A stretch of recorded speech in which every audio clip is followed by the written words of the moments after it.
Capítulo 20, Retorno. La luz de un nuevo día entró por la ventana de la habitación y tocó suavemente el rostro de la joven. Gray frunció levemente el ceño, no le gustaba particularmente la luz del sol, aunque, después de pasar algunos años en la capital, ya era algo a lo que se había acostumbrado. Como en un trance, ella se levantó mecánicamente y comenzó con su rutina. Una vez vestida y aseada, ella se dirigió hacia el lugar donde descansaba su más antiguo amigo. Ad, ¿estás despierto? Pasaron unos minutos y él no contestó. Ad. Súbitamente, los ojos del código místico se iluminaron. ¿Qué sucede, Gray? ¿Por qué esa cara de muerta viviente? ¿Acaso decidiste aceptar tu sombría forma de ser en su máximo esplendor? Tan solo para completar su rutina normal, ella tomó la caja y la sacudió fuertemente. Sin embargo, muy para sus adentros, ella agradeció el comportamiento de Ad.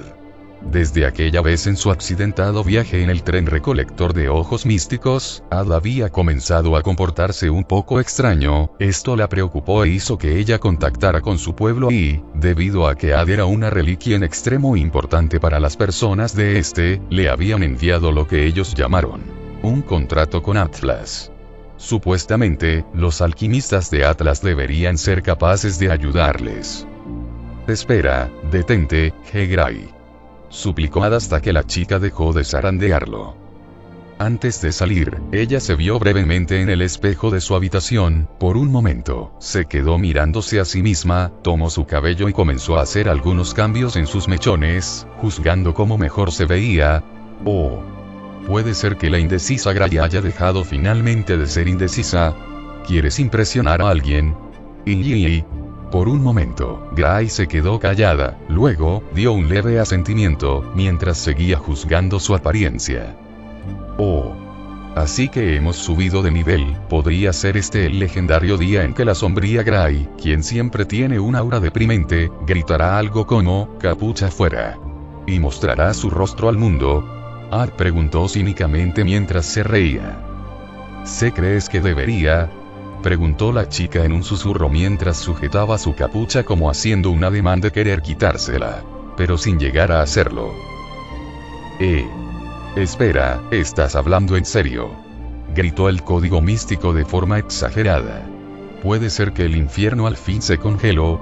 No, en tu caso, hizo erupción.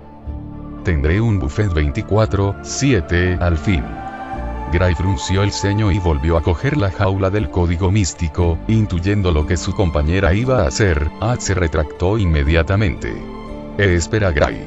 Soy tu amigo más cercano, el mejor para aconsejarte. Si me zarandeas no podré hablar. Por un momento, la chica se quedó mirando. ¿Y bien? ¿Qué crees? Aun conmocionado por el desarrollo, Ad finalmente decidió emitir su opinión. ¿Qué acaso no es obvio? Ad suspiró, casi como estuviera dándole una lección a su hermana pequeña. Por si no te has dado cuenta, tonta, la única que te está forzando a que te contengas, no eres otra que tú. Pero el maestro... No me vengas con esa excusa, tonta Gray. Incluso ese egocéntrico obstinado no es tan débil como para realmente molestarle tanto tu rostro al punto de obligarte a cubrirlo, mucho menos cuando el rey Arthur con el que él se encontró tiene sus obvias diferencias contigo, si me entiendes. De hecho, ¿no habías sido tú quien le pidió que por favor siguiera odiando tu rostro? Yo. Y me preguntó, ¿qué pensarían los miembros del pueblo si te vieran ahora? ¿Quién diría que la torpe Gray, quien se la pasaba cuidando del campo y de las gallinas, llegaría a ser aprendiz de un debilucho lord, e incluso crecería hasta el punto en que pensaría en abandonar su capucha? Estoy seguro que a ese montón de soquetes se les quedaría la cara de piedra. Gray se sorprendió por estas palabras. Suspiró. ¿En serio tengo que decírtelo? Tal vez no seas la más inteligente. Pero hasta tú ya deberías haberte dado cuenta que no eres la misma mocosa que se encargaba de cuidar a las gallinas, ni tampoco la chica que se encerraba en una esquina de su cuarto para no ver a nadie en todo el día, ni siquiera la campesina que vino a Londres. Ad dejó escapar su típica risa. Hay cosas que nunca cambiarán, como el que seas una melancólica a la que le disgustan los lugares con mucha gente, eso está impreso en tu forma de ser. Pero hay otras cosas que pueden cambiar. A la única a la que realmente le disgusta tu rostro, no es a otra que a ti misma. En pocas palabras, si quieres mostrar tu rostro, pues, muéstralo y ya, te aseguro que el mundo se ha enfrentado a cosas más feas, y... La chica frunció el ceño y, por un momento, una expresión que denotaba su confusión, que después pasó a ser un leve disgusto, se mostró en su rostro. Aún así, como si se estuviera obligando a sí misma, ella deslizó su capucha hacia abajo. Y, quién sabe, tal vez no seas fea, sino que solo necesitabas quitarte la capucha, después de todo, siempre te han dicho que te ves mejor sin ella. Una vez más, Gray tomó la jaula y la sacudió con fuerza. Sin embargo, después de zarandearlo, ella esbozó una pequeña sonrisa y susurró: «Gracias». Aquel día fue uno de los más complicados para ella, fue una de esas veces en el que le molestaba que su profesor viviera tan lejos, y también era uno de esos muchos días en que deseó que nadie le prestara atención. Desgraciadamente, muchos se fijaron en ella, por supuesto, no porque les desagradara su apariencia, sino por todo lo contrario. En varios momentos, ella se sintió tentada a colocarse su capucha, y, en más de una ocasión, lo terminó haciendo. Pero entre las burlas de Ad y su propia autodeterminación, logró quitársela una y otra vez. Para su fortuna, aquellas personas más cercanas a ella, no hicieron un gran escándalo sobre esto, tomándolo como algo sin importancia, cosa que ella agradeció internamente. Por otro lado, ese mismo día, temprano en la mañana, un avión había descendido recientemente dentro de uno de los aeropuertos de Londres. Shirou, Manaka, Iya, Seiya, Leisrit y Fijiya, desabordaron del avión y salieron pronto del aeropuerto. «Shirou, podemos explorar la ciudad», habló Iya de forma entusiasta. Desde que habían abandonado el viejo castillo, la chica no había podido contener su emoción. Para alguien que había estado encerrada durante más de una década dentro de las murallas de un castillo en lo alto de una montaña, casi todo lo que había visto desde que salió de este le parecía nuevo y emocionante. «Me gustaría enseñarte todo. Pero, estamos cargados de equipaje. ¿Qué te parece si hoy nos dedicamos a desempacar y mañana te enseño la ciudad?» Iya hizo un pequeño mohín, pero asintió. Shirou no se había percatado hasta que comenzó su viaje de regreso. Pero ahora cargaba con demasiadas armas. Neocalibur, Vorpal, el Black Barrel, el castigo fantasma que también estaba consigo, su primera katana, a la cual él siempre llamaba Muramasa, pues cargaba con el espíritu de su antepasado, pero cuyo nombre completo era Kokorosashi Muramasa, y ahora tenía una nueva katana, Watsugunairu Muramasa, la katana hecha con el cuerpo de Kiritsugu. Y todo esto sin contar con las armas de su padre, su Calico, el Wa, y la Thompson Contender. Él tenía que encontrar una manera de portar con varias de sus armas sin que éstas le resultaran un problema. Por un momento, Shirou pensó en los nombres de sus katanas. A él le pareció gracioso que todas terminaran con el apellido Muramasa, pero suponía que era parte del orgullo de su abuelo. Kokorosashi, este kanji estaba compuesto por dos caracteres. Tsuchi, que significa tierra o arcilla, y Kokoro, corazón, mente o espíritu. Es traducido como deseo, intención o ambición. Poner una idea en práctica tomando acciones con un fuerte compromiso. En pocas palabras, Kokorosashi Muramasa representa la intención y el deseo de Muramasa por transmitir sus técnicas de forja a sus descendientes, con el fin de que algún día uno de ellos sea capaz de cumplir su más grande ambición. Esto lo ejemplificaba en la espada, ya que era la katana en la que su abuelo había puesto todo de sí, incluso su espíritu. Por otro lado, estaba Watsugunairu Muramasa. Esta fue, como tal, la primera espada a la que él le puso nombre. Se lo estuvo pensando durante días y, al final, decidió que este era el nombre adecuado. Watsugunairu, escrito con los kanjis Warui, que significaba malo malo, y el kanji Tsugunai, que significa expiación, juntos se podían traducir como la palabra redención. Si bien la katana fue forjada e impregnada con la maldición de todos los males del mundo, esta fue hecha también con el cuerpo de su padre, un hombre cuyo deseo era salvar a todas las personas en el mundo, creando uno donde nadie tuviera que sentir tristeza. El arma en sí era contradictoria y, más aún, cuando Shirou la usaría también como parte de la espada que cortaría el funesto destino al que se enfrentaban. Sin embargo, así era como debía ser. A fin de cuentas, cuando él investigó sobre Angra Mainyu, se dio cuenta de una triste verdad: el Angra Mainyu invocado en la Guerra del Santo Grial no era un dios malvado, sino un niño al que le tallaron todas las maldiciones conocidas en su piel, en un intento absurdo por espiar los males de la humanidad. Shirou nunca podría tolerar algo así. Pero era como si el espíritu le estuviera diciendo cuál debía ser el nombre de esa arma. Watsugunairu Muramasa, la espada que expiaba los males de la humanidad, que redimía la vida de dos héroes trágicos, y que él usaría para ayudarle a liberar al mundo de un terrible destino. Todo esto causó que se diera cuenta que tenía un grave problema a futuro. A medida que más forjara, más armas tendría y, obviamente, no podía cargar con todas en su persona. Podría dejar algunas en su nuevo hogar, pero eso reduciría su potencial ofensivo, así como su versatilidad. Pues si bien podía proyectarlas, eso gastaría su OD, y él necesitaba ahorrar tanto de SWOT como le fuera posible para realizar sus ataques más poderosos. En pocas palabras, necesitaba una forma de portar con sus creaciones sin que éstas le obstaculizasen. Al chico le hubiera encantado poder tener la misma habilidad que su abuelo tenía: la creación de territorio. Pero eso solo lo había obtenido después de haberse convertido en un espíritu. Incluso entre los magus, tener una habilidad que te permita hacer algo parecido era realmente difícil de obtener. De hecho, él no conocía a nadie que pudiera. Shirou suspiró y esperó encontrar pronto una solución. En vez de dirigirse hacia su dormitorio, el grupo se dirigió hacia la estación del metro de Londres.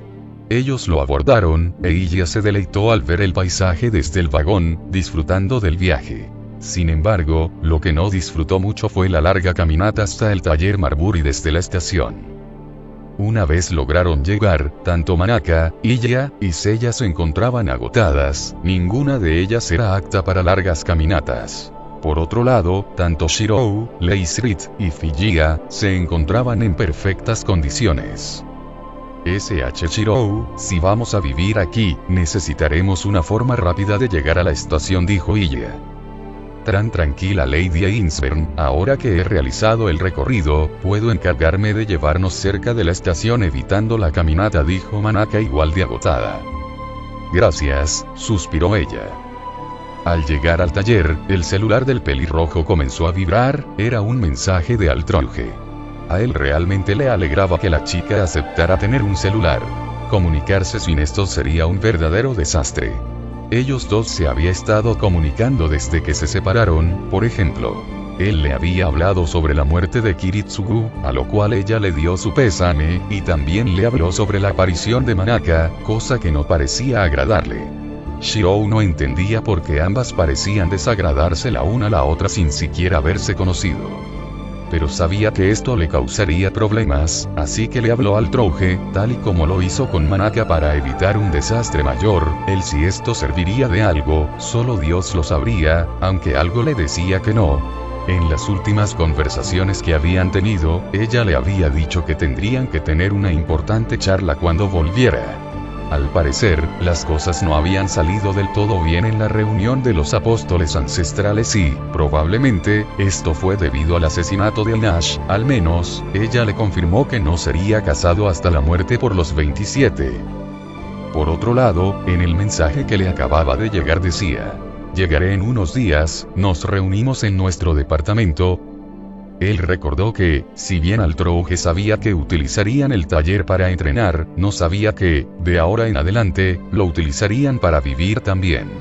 De hecho, ahora que lo recordaba, tenía que ir a su dormitorio para retirar las cosas que dejó allí, aunque sabía que eso iba a ser una molestia en varios sentidos. Para su desgracia, había desaparecido por poco más de 2 semanas y justo después del asesinato de Nash, él estaba seguro de que, en cuanto pisara las instalaciones de su facultad, tendría a alguien pidiéndole que fuera al despacho de la decana. Por otro lado, probablemente algo similar pasaría cuando entrara al edificio principal de la Torre del Reloj, solo que, en vez de ser buscado por Lord Valualeta, sería buscado por la reina. Si bien la Torre del Reloj permitía que los magus se fueran cuando les viniera en gana, con el tiempo, él se había dado cuenta que no era tan sencillo. Por ejemplo, a Touko Aosaki le colocaron una designación de sellado por abandonar la Torre del Reloj después de haber logrado crear un títere idéntico a su cuerpo original, aunque claro, esto se debía a que ella era una genio y a la asociación no le convenía dejar que se fuera, mucho menos después de tal logro. Esto hizo suspirar al chico, él no podía dejar a la Torre del Reloj gracias a su asociación con Lord Valualeta. No obstante, bien sabía que tendría que hacerlo tarde o temprano para ayudar a su hermana con la guerra. Peor aún, parecía que él estaba destinado a obtener una designación de sellado, tal y como su abuelo adoptivo, ya que, si conseguía crear la espada definitiva, al igual que lo hicieron con Touko, le darían una designación como recompensa y, si descubrían su cánica de realidad, sería más de lo mismo. Parecía que, sin importar lo que hiciera, una designación de sellado le esperaba en un futuro próximo. Pero ya se preocuparía por eso más adelante, en el presente ya tenía suficientes problemas de los que ocuparse. Shirou le contestó al trouge diciéndole que, de ahora en adelante, se quedarían en el taller Marbury, ya que este le permitiría vivir junto con ella, así que era mejor que se reunieran allí. ¿Quién es Shirou?, preguntó Iya a su lado. Es la amiga de la que te conté, era un mensaje diciendo que vendrá dentro de unos días. Iya asintió, Shirou le había dicho quién era Rouge, su aprendiz, y que era con la que había trabajado durante varios meses. La joven Ainsburn sabía que su hermano tenía una, pues Kiritsugu le había podido contar algunas cosas sobre esta, por ejemplo, que tuviera cuidado con sus ojos místicos del encanto, también sobre algunas sospechas que tenía, y sobre el falso informe que había encontrado. Pero, en su mayoría, solo le pudo decir que era alguien que su hermano se había encontrado en algún momento, y que los detalles de su relación solo él las conocía. Manaka frunció ligeramente el ceño, pero decidió no mostrar su molestia, había prometido que lo intentaría, sin importar cuánto le costara. Además, si era sincera consigo misma, en este momento, también tenía otra preocupación. Y esta, en específico, tenía rostro y nombre. Su hermana menor, Ayaka. La chica suspiró, su relación con su hermana no era tan mala como la de muchas de sus otras versiones, al menos ella no descuartizó a su padre enfrente de la pobre niña, o no lo lastimó utilizando a la sexta bestia hasta el punto en que murió por sus heridas poco después de la guerra, como si hicieron algunas de sus otras versiones. Por otro lado, tampoco intentó utilizarla como sacrificio para un ritual que implicaba convocar a dicha bestia y, aún así, esa última parte no cambió del todo en esta realidad. A pesar de no haber hecho lo que muchas de sus otras versiones intentaron, y muchas lograron, no es como que su relación con su hermana fuera buena a pesar de esto, al menos, no en este momento.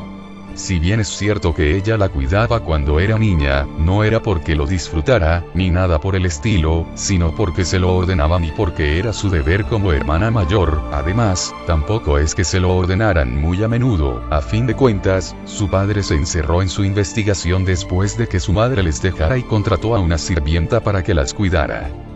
Además, si bien ella no hizo lo mismo que sus otras versiones, no fue porque no pudiera, sino porque, a diferencia de Arthur, que podía aceptar el asesinato de todos los maestros como consecuencia de ganar la guerra, Shirou no lo haría. Él la detestaría y la rechazaría por ello, y en el peor de los casos, si algún día se convertía en un monstruo como lo eran muchas de sus otras versiones, podría sucederle lo mismo que a esa otra chica, Matou Sakura, que, cuando se convertía en la sombra que debería dar a luz a Angra Mainyu, en muchas líneas espaciotemporales, Shirou decidía asesinarla para evitarlo. En su caso, aunque Shirou no era lo suficientemente fuerte como para asesinarla, ella no se resistiría si él lo intentara. A fin de cuentas, lo amaba hasta el punto de dar su vida por él. Pero no era por eso que ella no tomaría el mismo camino que sus otras versiones, el simple hecho de saber que Shirou la detestaría, era más que suficiente para intentar evitar utilizar esos métodos. En el peor de los casos, ella haría cualquier cosa para cumplir su deseo. pero haría todo lo posible para evitar llegar hasta el peor de los escenarios. Ahora que lo recordaba, su infancia no fue nada más que monótona. Su padre estaba ausente la mayor parte del tiempo, sumergido en lo profundo de su investigación. Si bien ella no sufrió de un férreo entrenamiento para aprender la brujería de su familia, ya que su talento innato y sobrehumano hizo que no necesitara de un gran esfuerzo para aprender cualquier tipo de hechicería, sí sufrió del abandono por parte de su progenitor. Ya que no necesitaba del entrenamiento de su padre, este buscó de manera desmedida una forma en la que pudiera usar sus habilidades para alcanzar el sueño de todos los magos: alcanzar la raíz. Por otro lado, su relación con Ayaka era relativamente normal, al menos en el mejor de los casos, ya que generalmente no reconocía realmente su existencia, y a esta, aparentemente, no parecía afectarle mucho la falta de la presencia de su padre. Esto, de hecho, no era del todo cierto. A Ayaka sí le afectaba la falta de atención de su padre, solo que, debido a cómo era la personalidad de su hermana, ella no lo exteriorizaba. Parte del complejo de inferioridad que Ayaka había engendrado se debía a que su padre no les prestaba mucha atención, y la mayoría de la que les daba, se dirigía hacia ella gracias a sus habilidades. Por otro lado, a ella tampoco parecía afectarle de sobremanera la falta de su madre. A fin de cuentas, prácticamente, no la conoció. Esto tampoco era del todo cierto. Pero al menos la falta de su madre no la afectaba tanto como el desdén de su padre. Pero, para Manaka era diferente. Ella conoció los días en que su familia era unida y más feliz. Y, aún así, después suspiró: ¿acaso esos días realmente fueron importantes? Incluso si su madre siguiera con vida, probablemente, nada cambiaría. No, estaba segura de que nada cambiaría. Ella no le haría recuperar las ganas de vivir, y su madre sabía que no podía dejarle nada que para ella tuviera valor. Fue por esta razón que ella le dejó Garden a Ayaka y no a ella. Su madre murió poco después de que Ayaka naciera, poco después de que pudiera terminar de construir su jardín botánico, al que llamó Garden. Esto se debió a que ella poseía una constitución débil y a la tensión adicional sobrante del nacimiento de su hermana menor.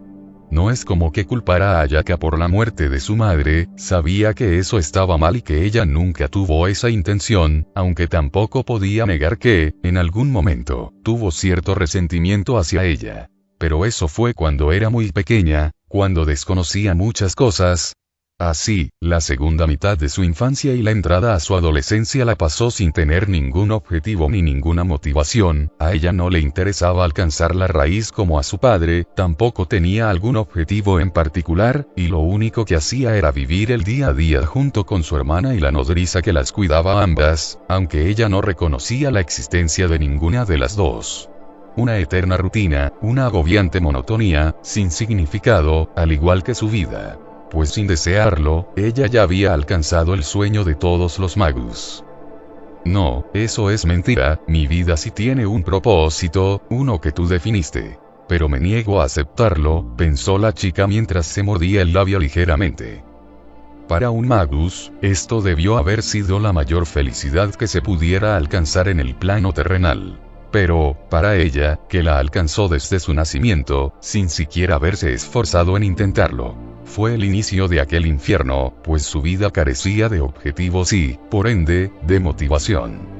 Es por eso que, cuando su padre la habló sobre la guerra del Santo Grial y ella observó cómo muchas de sus otras versiones invocaban al Rey de los Caballeros en futuros distantes, no pudo evitar sentir una terrible y desbordante felicidad al saber que tendría un objetivo, algo que le daba valor y significado a su vana existencia. El amor a primera vista debería surgir en su interior cuando lo invocara, y, debido a ella buscaría cumplir el deseo de aquel legendario rey.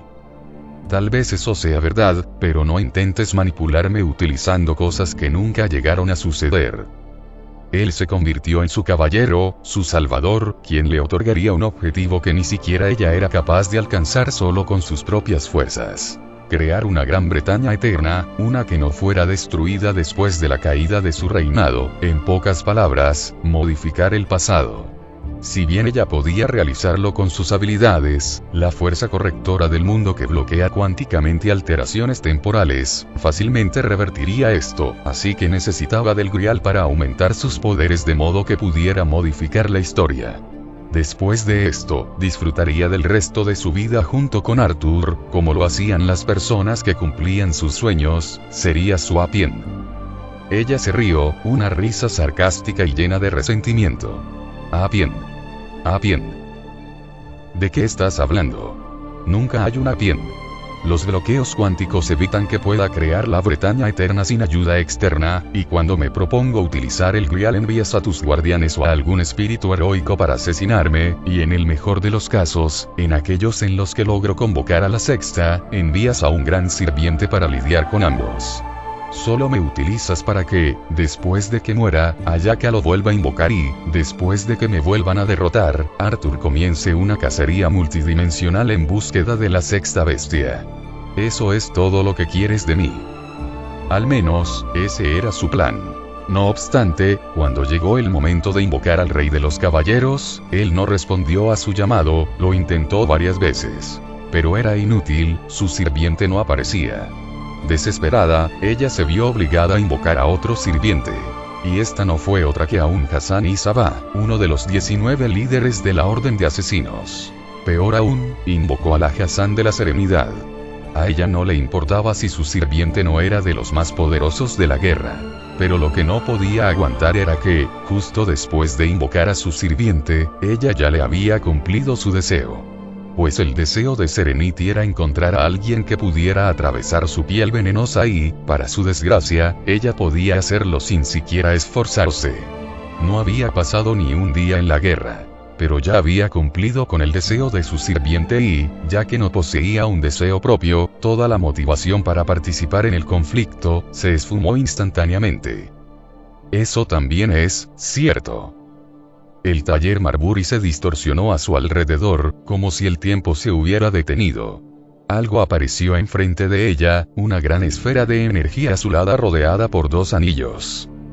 El evento que ella creía le daría sentido a su vida desapareció, y, de nuevo, estaba vacía.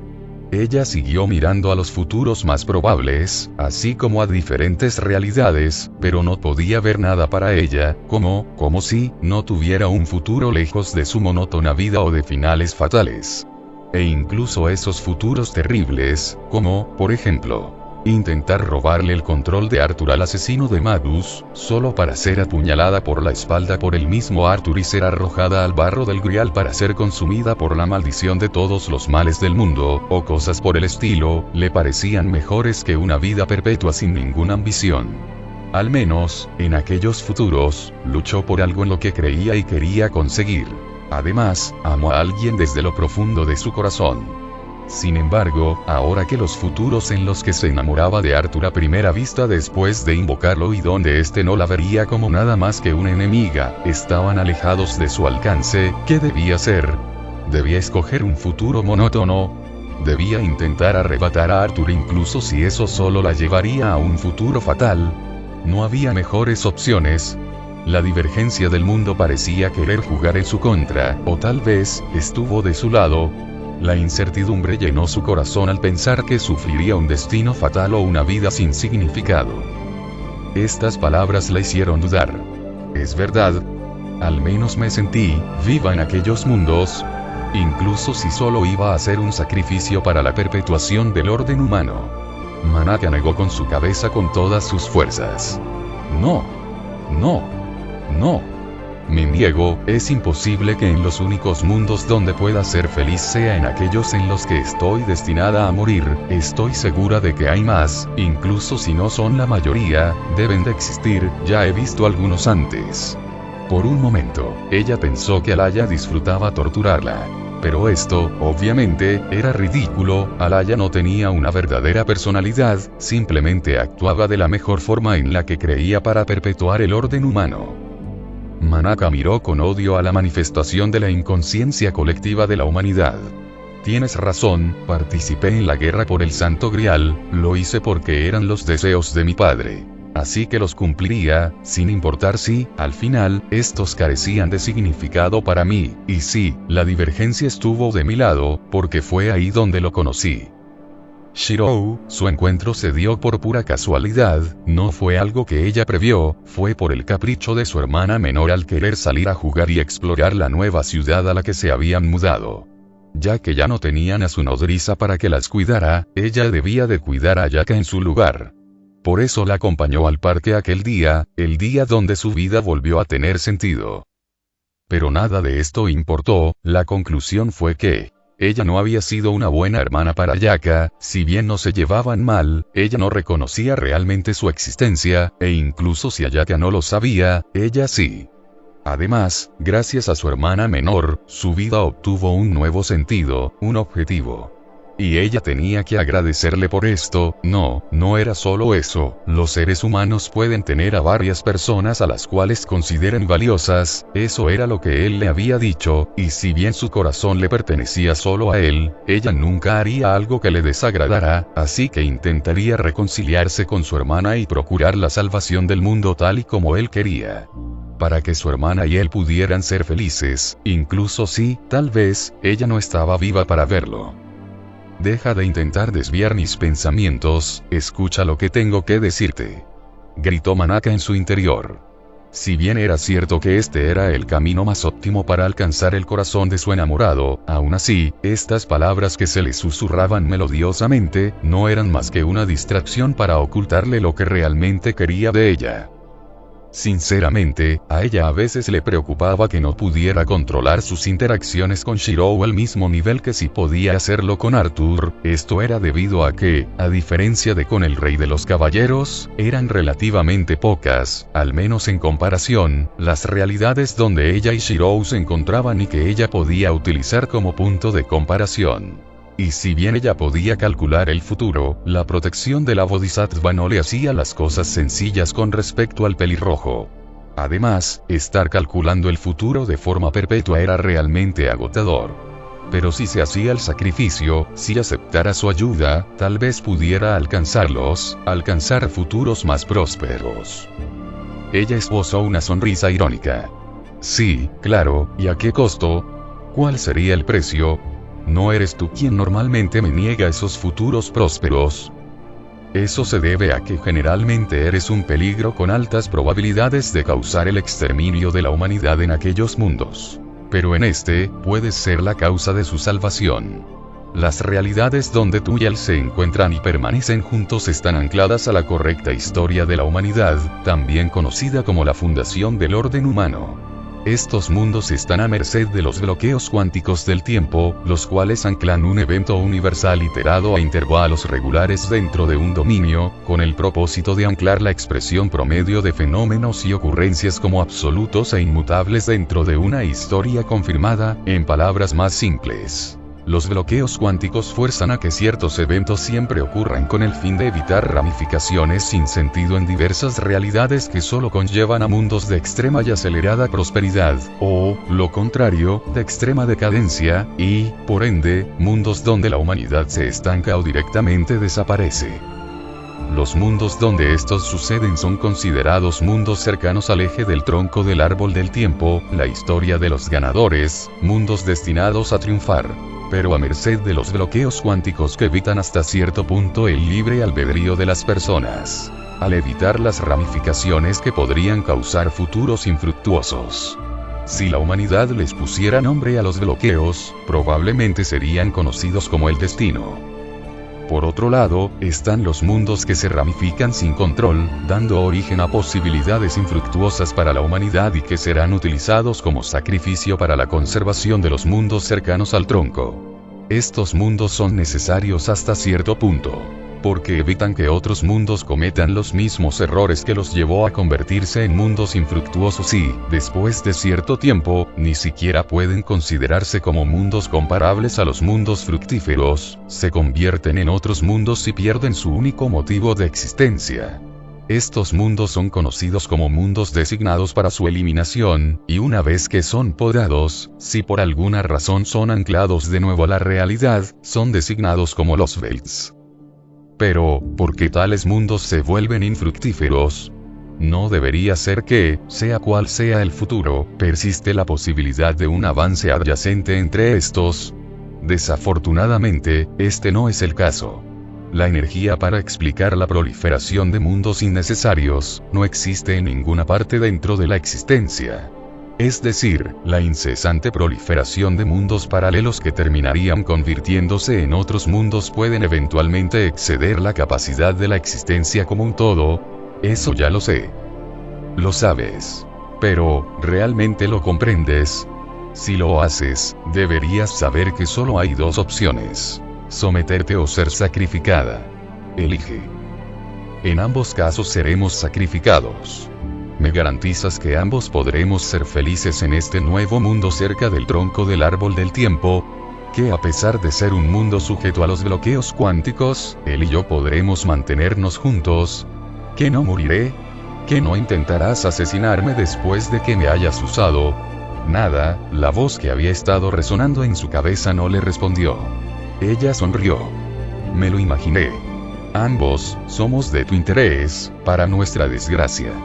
En la mayoría de los mundos soy considerada por ti como una amenaza que devorará a la humanidad. La única utilidad que debo tener desde tu punto de vista es que muera mientras intento invocar a la sexta bestia, para luego ser derrotada 2 veces por Arthur, y que de esta manera él comience a cazarla a través de los mundos. En cuanto a Shirou, siempre debe de haber un Shirou Emilia que persiga el ideal del héroe de la justicia para dar origen al Counter Guardián Emilia. De esta manera, nunca se producirá una paradoja que te quite a uno de tus perros de casa. Incluso si la bestia no es asesinada por el Arthur que debería matarme, e incluso si Shirou falla en convertirse en Counter Guardián, eso no importa realmente. Mientras más posibilidades haya de que estos eventos se produzcan, las probabilidades permitirán a los bloqueos cuánticos anclar esos resultados casi como una verdad. La bestia será asesinada tarde o temprano, y un Shirou Emilia se convertirá en un Counter Guardián. Tendrás a la sexta bestia de un mundo muerta, lo cual lo acercará aún más al tronco, y mantendrás a tu perro de casa. Ah, bien, ¿no es así? Entonces, lárgate, Alaya, no te necesito. No, de hecho, no te necesitamos. Incluso si nuestro destino es ser sacrificados por el bien de los otros mundos, el hecho de haber nacido en un mundo destinado a desaparecer, nos da la posibilidad de vivir tal y como queramos. Además, Manaka tomó fuerzas. Confío en él. Shirou y yo encontraremos una forma de que este mundo sobreviva, lo convertiremos en una posibilidad fructífera sin la necesidad de tu intervención o de los bloqueos. El mundo debe de ser regulado, de otra forma se precipita su desaparición. Eso es cierto, pero tú no quieres regularnos, no a nosotros dos, quieres imponernos un futuro para aumentar las probabilidades de que se den los resultados óptimos para tus necesidades. No lo aceptaré, lo lograré junto a él, así que vete. Bien, como desees, aún falta un poco de tiempo para que llegue la auditoría. Pero vendrá, es inminente e inevitable, disfruta de tu vida por el tiempo que te queda. Dicho esto, la esfera de energía desapareció y el mundo regresó a la normalidad. Sí, esta era la verdad que ella descubrió hace muchos años, y que le quitó el sentido a su vida. Alaya intentó influir en ella para hacerle creer que la opción correcta y la única manera de darle sentido a su existencia, era ser sacrificada por el bien de Arthur y del mundo. Así, solo mientras lo hiciera, ella podría volver a vivir como una humana con un propósito. Y, al principio, ella le creyó, esperó con ansias la guerra del Santo Grial y lo que esto significaba para ella. La oportunidad de amar y de que su vida tuviera un significado, incluso si eso también significaba su inminente muerte. Mana. Lo que Alaya no previó fue que el mundo divergiera hasta el punto de convertirse en un mundo que sería designado para su eliminación, provocando que no pudiera invocar al rey de los caballeros Manaka. Exclamó ella saliendo de su ensoñación y viendo a Shirou a centímetros de ella mientras la sujetaba de sus hombros. ¿Estás bien?, preguntó preocupado el chico. Y no solo él, ella, e incluso Seiya, Leisrit y Figia, se veían preocupados mientras le miraban. ¿De qué están hablando? Me encuentro bien. Manaka intentó esbozar una sonrisa. Pero estás llorando, dijo el chico mientras tocaba sus mejillas húmedas. Es cierto, sus mejillas estaban húmedas. Rápidamente, ella se las secó e intentó que pareciera que no era nada importante. Tranquilos, es solo la emoción, nada más. ¿Segura?, preguntó ella. Yo también estoy emocionada, pero... Ella siguió intentando restarle importancia. Tranquila, tranquila, no es nada. ¿En serio?, preguntó el chico todavía inseguro. Ella asintió. Bueno, si tú lo dices. A pesar de lo que ella le dijo, Shirou todavía parecía preocupado. Bueno, Seiya, Leisrit, Figia, les confío la limpieza y el cuidado de la casa. Nosotros tres prepararemos el taller para que sea lo más efectivo posible para la hechicería de nuestras familias. Entendido, mi señora, dijo Seiya. Aunque no lo pareciera, Seiya, de hecho, no era siempre estoica, ella era muy protectora con Ilya, a quien amaba y cuidaba profundamente. Y por eso solía desconfiar tanto de Shirou como de Manaka. Según Ilya, a pesar de su aparente frialdad con todos menos con ella, Seiya es en realidad bastante voluble y a veces insegura, por lo que ella y Leisrit a menudo se burlan por su dura personalidad, mientras que Figia generalmente se mantiene al margen de sus disputas. Leisrit, por su lado, poseía un delgado ego, como resultado, ella a menudo dice lo que piensa sin ninguna consideración, y esto la mete a menudo en conflictos verbales con Seiya. Ella y Ilya son en realidad muy amigas y, a diferencia de Seiya, posee una personalidad informal. Pero tiene dificultades para expresar sus emociones, lo cual hace que a veces, parezca robótica. Sin embargo, parece disfrutar el burlarse de Seiya. Por otro lado, Manaka se había dado cuenta que a ella le agradaba Shirou, porque su presencia hacía feliz a Ilya. Por último, estaba Figia, ella era, probablemente, la más extravagante de las tres. Como había sido creada para ser la falsa representante de los Ainsvern en la venidera Guerra del Santo Grial, se le había diseñado para actuar dignamente como un miembro representativo de la familia, lo cual le daba un ego mayor al resto de los homúnculos, comportándose como una diga dama y magus. Sin embargo, debido a que su verdadero objetivo era servir y proteger a Ilya, su comportamiento hacia ella era mucho más sumiso, cumpliendo sus órdenes al pie de la letra y haciendo lo que considerara como lo que era mejor para ella, al punto de incluso restarle importancia a su propia vida por la de su señora. Esto creaba una dupla bastante interesante entre su comportamiento noble y su comportamiento sumiso. Por otro lado, su relación con Seiya era cordial, aunque también disfrutaba secretamente ver cómo el comportamiento regio de su compañera era desbaratado por las bromas de Leisrit. Lo que no disfrutaba, era ser el foco de estas mismas bromas cuando jugaba su papel como una digna noble. Las tres damas se precipitaron a explorar el taller para familiarizarse con este, y Ilya se dirigió hacia donde parecía encontrarse el sótano y Shirou procedió a intentar seguirla, hasta que... Shirou se volteó para ver a Manaka tomando la manga de su camisa, deteniéndolo. Ella tenía la mirada baja. Shirou. Sí, Mana. Seremos nosotros quienes ganemos, ¿verdad? Seremos quienes derroten al destino. Shirou no sabía por qué, pero ella se veía extremadamente frágil cuando le hizo esa pregunta. Así que hizo lo que creyó mejor y le sonrió mientras tomaba la mano que le sujetaba la manga de su camisa. Por supuesto. Lo lograremos de alguna manera, mientras no nos demos por vencidos, estoy seguro que siempre podremos hacer algo. Ella esbozó una pequeña sonrisa y asintió. Tienes razón, mientras vivamos, podremos lograrlo de algún modo. Así, ambos avanzaron hacia el sótano del taller. Esto es bastante grande para este sitio, dijo Lady Ainsvern. Aunque no es nada comparado con el taller de los Ainsvern, declaró Shirou. Bueno, es un enorme castillo con miles de años. Es un poco difícil igualar talleres como ese, Shikun, dijo Manaka. Pero este lugar no está mal, haremos de este un buen taller. Afortunadamente, la hechicería alquímica de los Ainsvern es muy compatible con la herrería de la familia Muramasa, así que podemos complementarnos sin mucha dificultad. Aunque, Ilya se acercó a unos grabados bastante complicados que se encontraban en el piso del taller, estos parecían estar hechos con materiales bastante caros. Esto es, una especie de barrera delimitadora. Shirou asintió. Sí, está hecha para que pueda practicar la hechicería de la familia Milla con seguridad. ¿Manipulación temporal, no es así?, preguntó la chica. Sí. Entonces es mejor que no utilicemos el espacio que ocupa la barrera. Bien, comencemos. Así, Iya, Shirou y Manaka terminaron de preparar el taller. Gracias a los preparativos que había hecho Kiritsugu, ahora esta era una herrería en condiciones, poseía varias mesas de trabajo con diversas herramientas, un almacén con varias gemas y, encima de todo, metales preciosos, una forja, un yunque, moldes, y una fragua. La mayoría de estas cosas ya habían sido compradas por Kiritsugu e instaladas. Pero faltaba terminar de arreglarlo todo.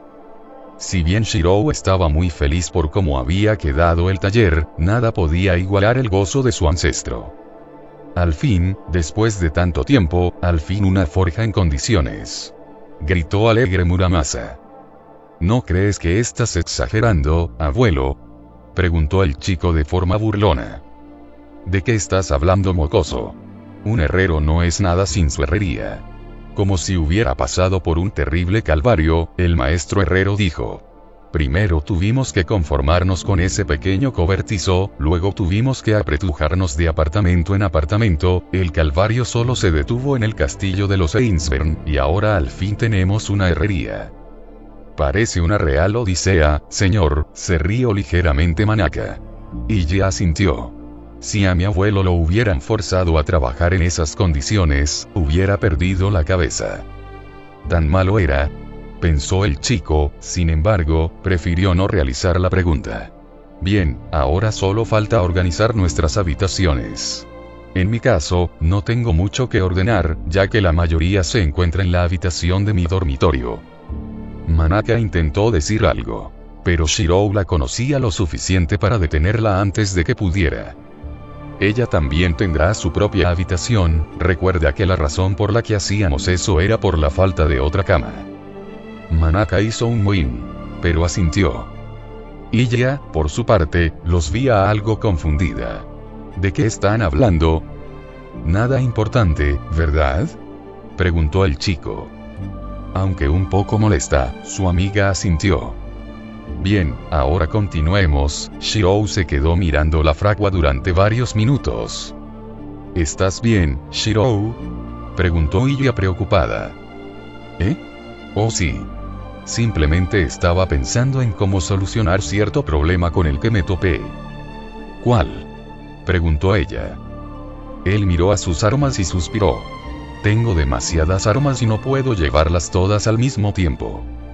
Para un herrero, esas son cosas sin importancia, ya que nosotros no somos quienes generalmente utilizamos las espadas, simplemente las creamos. Pero en tu caso, es necesario que las lleves, considerando en los problemas en los que te metes constantemente, habló su ancestro. Pero realmente necesitas llevarlas contigo, Shirou. ¿No basta con utilizar tu canica de realidad? Preguntó Iya. Ya que su hermana había decidido romper una lanza en su favor, él había hecho lo mismo y le había contado sobre su canica de realidad. El pelirrojo negó con su cabeza. No es tan sencillo. Verás, Iya, al utilizar mi canica de realidad, incluso sin ser desplegada, esta me permite la proyección y el refuerzo en el mundo real. Las armas se producen dentro de esta, y luego las traigo al mundo mediante la proyección, lo que reduce en gran medida el costo de producción y me permite preparar numerosas armas a la vez para proyectarlas. Sin embargo, hay dos problemas. Shirou levantó dos dedos. El primero es el gasto de energía. Cada vez que proyecto un arma gasto energía, si bien es menor de lo que debería de ser gracias a mi canica de realidad, aún así, tengo un límite. No puedo simplemente proyectar muchas armas del más alto rango en medio de un combate sin el riesgo de agotarme, recuerda que mis circuitos son promedios. ¿Y la segunda? Preguntó la chica de ojos como rubíes. Utilizar los ataques de armas como Neo Calibur requiere que utilice de mi OD para iniciarlos. Por lo que, necesito de la mayor cantidad de OD disponible para utilizarlos en casos de necesidad. ¿Cuántas veces puedes atacar con armas como Neo Calibur, Shikun? Preguntó Manaka, más para ayudar a Iya a comprender la situación, que para aprender algo que ya sabía. Él se lo pensó un poco antes de responderle a su amiga. Eso depende de cuánto poder utilice en el ataque. La ocasión en que más poder he utilizado en un ataque, fue cuando nos enfrentamos a Siegfried.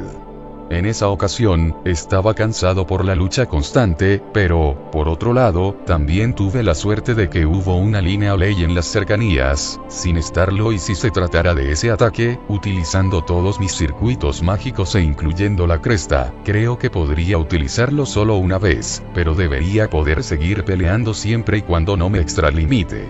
Pero no sé cuánto poder tendría sin la ayuda de una línea ley. Por otra parte, si no utilizara tanto poder, podría atacar múltiples veces. ¿Contando el costo de tener que proyectarla?, preguntó Manaka. Shirou ladeó su cabeza. Si tuviera que proyectarla por primera vez, podría seguir luchando. Pero si por algún motivo tuviera que proyectarla por segunda vez, no podría seguir peleando después de atacar con mi ataque más poderoso. Manaka pensó durante unos segundos. Creo que puedo ayudarte con eso. ¿Cómo?, preguntó el chico. Considerando tu situación, puedo fabricarte un código místico que te permita transportarla sin que su peso te afecte. Será un almacén portátil que utilizará el espacio de números imaginarios. No podrás llevar una gran cantidad de armas, porque sería un problema que no pudieras elegir entre tantas de estas la que necesites con facilidad. Pero podrás llevar una buena cantidad de estas sin que afecten tu movilidad. Aunque necesitaré los materiales, esto no era del todo cierto. Pero era lógico que, si tenía que hacer un código místico, necesitara de materiales. Si no los necesitara sería sospechoso, y ella no quería levantar sospechas.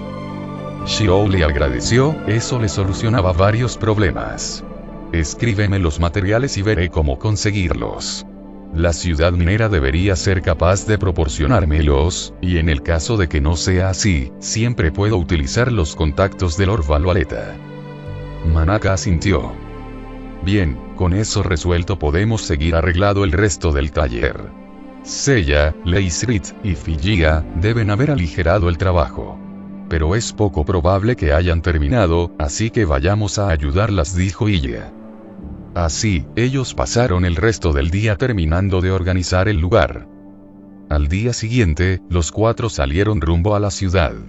Este día iba a ser muy ocupado por las cosas que tenían que hacer. Afortunadamente, no tuvieron que realizar la larga caminata hasta la estación, ya que Manaka era capaz de utilizar el transporte espacial.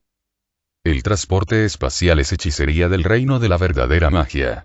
A diferencia de la transferencia espacial pura, algo que requiere el uso de la verdadera magia, el transporte espacial puede ser realizado por cualquier persona con la suficiente habilidad.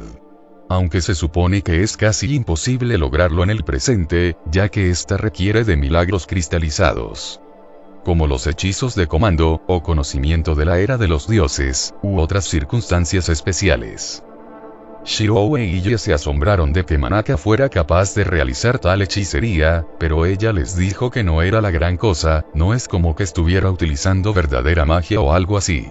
Aunque Iya no le dio mayor importancia, Shirou sintió un gran escalofrío. Manaka lo dijo como si realmente ella pudiera utilizar la verdadera magia. Pero eso era mentira, era imposible que ella pudiera usar algo como la verdadera magia, ¿verdad? Él prefirió no pensar en eso, algo le decía que no hallaría una respuesta lógica.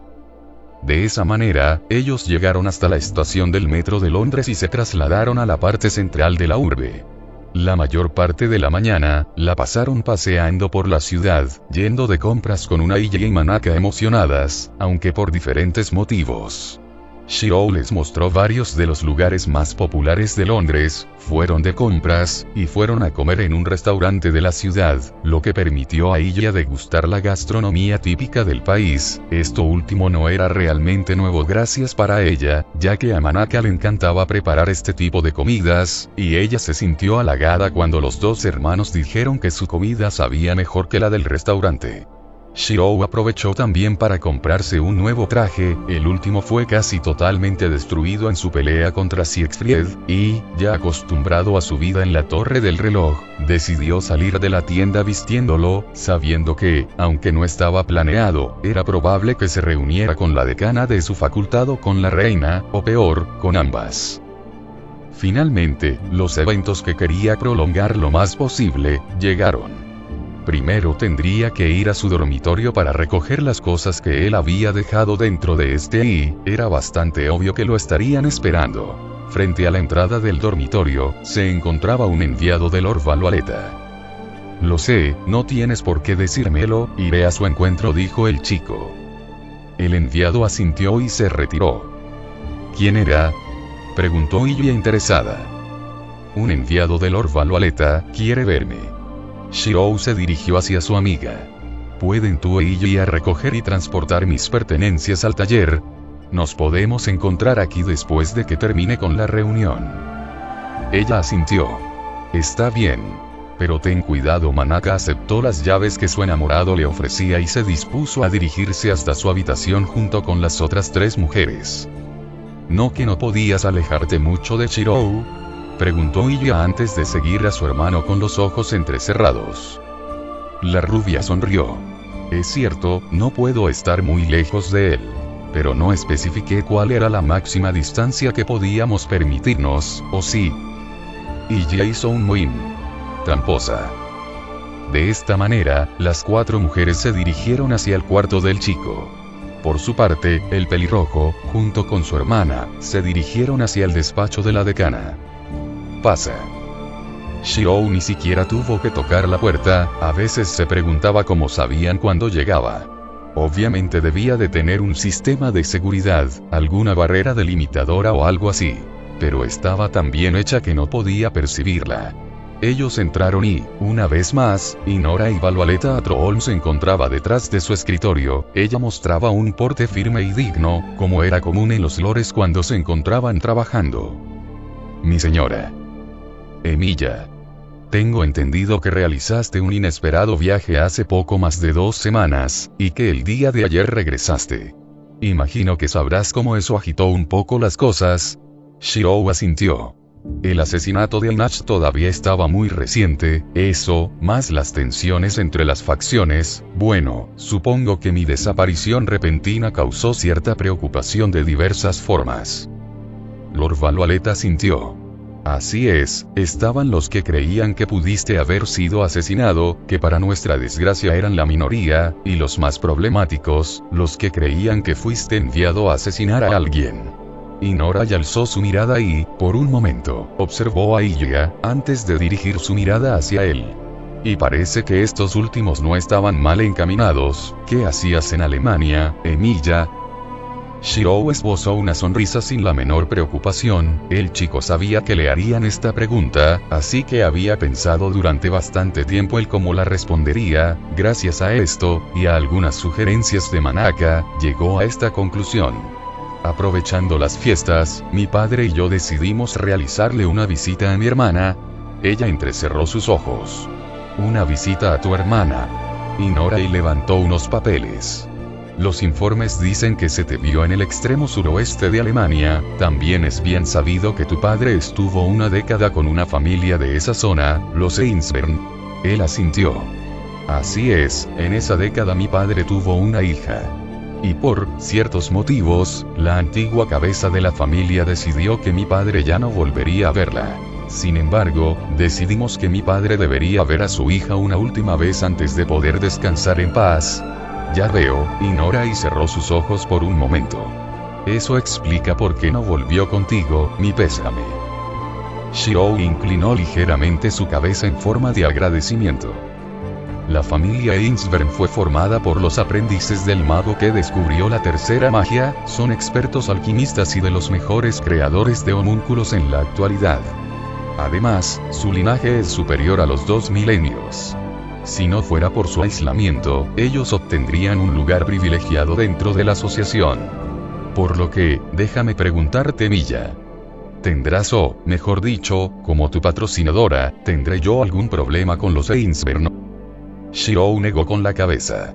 Completamos este último trabajo antes de mi padre falleciera. La actual cabeza de los Einsbern es mi hermana, la cual no me guarda rencor y, por ende, no le afectará de ninguna manera. Ella asintió. Debo suponer que ella es una de las homúnculos que te han acompañado. ¿Cuál de todas? Tengo mis dudas. Se trata de la que está siendo cuidada por las 2 homúnculos que visten uniformes de sirvienta. Y Norai entrecerró sus ojos. ¿Seguro? Entonces, ¿quién es la homúnculo que te acompaña? No se parece una sirvienta, ni siquiera viste como una, y desde que entró a las instalaciones, se ha mostrado muy apegada a ti, dijo Norai mientras observaba a ella que portaba una pequeña sonrisa juguetona. Shirou no reaccionó en lo más mínimo ante la presión que el Lord estaba poniendo sobre él. Oh, ella, es mi sirvienta, fue creada por mi hermana para mí. Preséntate. Y ya asintió y, con una sonrisa, postura y porte dignos de una dama de alta cuna, ella se presentó. Mi nombre es Figia, una sirvienta al servicio del señor Emilia, es un placer. Lord Valoalet alzó una ceja. ¿Una sirvienta? Si bien tiene el porte, no se comportaba como tal hace algunos minutos. Shirou asintió y esbozó una sonrisa algo incómoda. Bueno, sí. Eso fue una petición mía. No sé si ha tratado mucho con homúnculos, pero esa forma tan robótica de comportarse que poseen, me resulta un poco desagradable. Principalmente porque, bueno, por su similitud con los humanos. Valoalet suspiró con cansancio y algo de exasperación. Puede que parezcan humanos, pero no son más que muñecas, herramientas creadas para cumplir una función, nada más. Algo como eso no debería de afectarte. Lo sé, pero aún así me incomoda, y si voy a tener una sirvienta, prefiero una que no me cause una sensación desagradable todo el tiempo. Valoalet le restó importancia a esto. En fin, sin contar con tus gustos personales, es como lo imaginé, es la más diferente de las cuatro. Shirou se resistió a esbozar una sonrisa y ya más aún, Lord Valoalet se refería a la verdadera Figia, y si bien ella debía parecer sorprendente ante cualquier magus, al ser un homúnculo de alta eficiencia, la verdadera Iyasbiel era realmente mucho más asombrosa de lo que la decana pudiera imaginar. Ella había nacido de un homúnculo, la cual era la mejor creación del viejo golem, Irisbiel von Einsbern, y de su padre, el asesino de magus. Irisbiel recibió una matriz de trabajo, mediante la cual pudo concebir, y el embrión fue modificado por Acht, no para que obtuviera capacidades similares a las de Iri, que le permitían transformarse en un santo grial menor, ya que el anciano Acht sabía que la cuarta guerra sería la última, debido al fenómeno que debilitaba las líneas Ley, sino, para algo más, ya que los Einsbern sabían que sería la última guerra, al menos en Fuyuki, hicieron todo lo posible para ganarla, desde contratar a un magus extranjero como Kiritsugu, hasta encontrar una reliquia como Avalon. El anciano Acht garantizó su victoria con estas medidas. No obstante, él no había olvidado que su verdadero objetivo no era ganar el Santo Grial, sino lo que éste le permitiría recuperar: la tercera magia. La tercera magia, también conocida como la sensación del cielo, o el grial del cielo, en relación con las otras cuatro magias, se dice que mostró el futuro de la humanidad, y que hubiera sido mejor si su descubrimiento hubiera sido el último, de modo que las otras dos magias jamás se hubieran descubierto. La tercera se basa en la materialización del alma, es decir, la magia que realiza la verdadera inmortalidad. Cuando se logra, el practicante adquirirá una fuente ilimitada de energía mágica debido a que el alma se volverá en una análoga a una máquina de movimiento perpetuo. Esta es la magia del linaje Einsbern, y la Guerra del Santo Grial se estableció para recuperar esta magia. Con esta se planeaba salvar a toda la humanidad. Los Einsbern nacieron como una fábrica creada originalmente por los estudiantes del mago que alcanzó la tercera magia, ellos fueron creados en el año 1 DC. Sin embargo, la tercera magia, y, por ende, el tercer mago, eran mucho más antiguos. Se dice que el tercer mago descubrió la tercera magia antes del Cienac. Sus alumnos intentaron reproducir el milagro de su maestro, pero no pudieron hacerlo ellos mismos, así que, como plan alternativo, intentaron recrear un espécimen idéntico a su maestro y hacer que reprodujera la magia. Después de casi 900 años de esfuerzo, se forjó a Justease, la homúnculo que llegaría a llamarse la Santa del Invierno. Ella era un modelo que se desvió de lo que los magus habían pretendido, creado completamente por accidente, pero sus habilidades eran iguales o superiores a las de su maestro. Los aprendices del mago de la tercera magia deberían haber estado eufóricos por la creación de Justease, pero no podían estar felices. Después de todo, ella era una mutación que nació independientemente de sus propias técnicas o habilidades. Incluso si ese espécimen reprodujera la tercera magia, esa conclusión sería más difícil de soportar para ellos que 900 años de fracaso. Ellos intentaron desesperadamente crear un homúnculo que superara a Juste-Ace con sus propias técnicas. La inteligencia artificial creada para actuar como el administrador central del castillo, el golem Hupstacheit, fue el pináculo de su oficio y se convirtió en el padre de todos los homúnculos creados en la fábrica Einsvern. A partir de entonces, todos los homúnculos creados en Einsvern se basaron en Juste-Ace. Hupstacheit creó una unidad terminal humanoide y la usó como gerente de la fábrica Einsvern. Cada vez que una terminal humanoide alcanzaba el límite de sus funciones, se creaba una nueva para reemplazarlo, siendo H la octava terminal, aunque, a medida que más terminales humanoides se creaban, menos personalidad poseían. Al final, los magus aceptaron que los humanos podían crear algo que los sobrepasara, pero no algo que pudiera salvarlos. Quizás no habrían fallado si no hubiera ocurrido un milagro como Juste-Ace. No obstante, Juste-Ace logró utilizar la tercera magia. Sin embargo, esta no resultó rentable. Con el uso de Juste-Ace de la tercera magia se necesitarían varios años para salvar a una sola persona, lo que haría que la salvación de toda la raza humana fuera prácticamente inalcanzable. Así que buscaron otra forma. Los magus se desesperaron por ver los límites de sus habilidades. Algunos abandonaron el castillo, mientras que otros se quitaron la vida. Así, los homúnculos que quedaron en la fábrica Einsvern fueron abandonados por sus creadores, pero, en su pureza, continuaron operando la fábrica por el bien de la ideología de estos. La salvación de la humanidad, la reproducción de un milagro. 500 años después de que los magus abandonaron la fábrica Einsvern, se ideó un plan creando un modelo de un dispositivo que operaba en un área amplia usando la tercera magia, con Juste-Ace como núcleo. El Gran Grial. Este fue el comienzo del ritual en el que los ayudarían otras dos familias, los Makiri y los Tosaka. Y el objetivo de este ritual sería recuperar la tercera magia, la magia que, supuestamente, salvaría a la humanidad, el comienzo de las guerras por el Santo Grial. ¿Y qué tiene que ver toda esta historia con Ylliasbiel? Bueno, cuando se decidió comenzar con el plan de crear al Gran Grial, se hizo por medio de una votación en el viejo castillo Einsvern. Todos votaron que sí, bueno, todos menos uno, Hupstacheit. Él fue el único que votó en contra de este plan. ¿Por qué?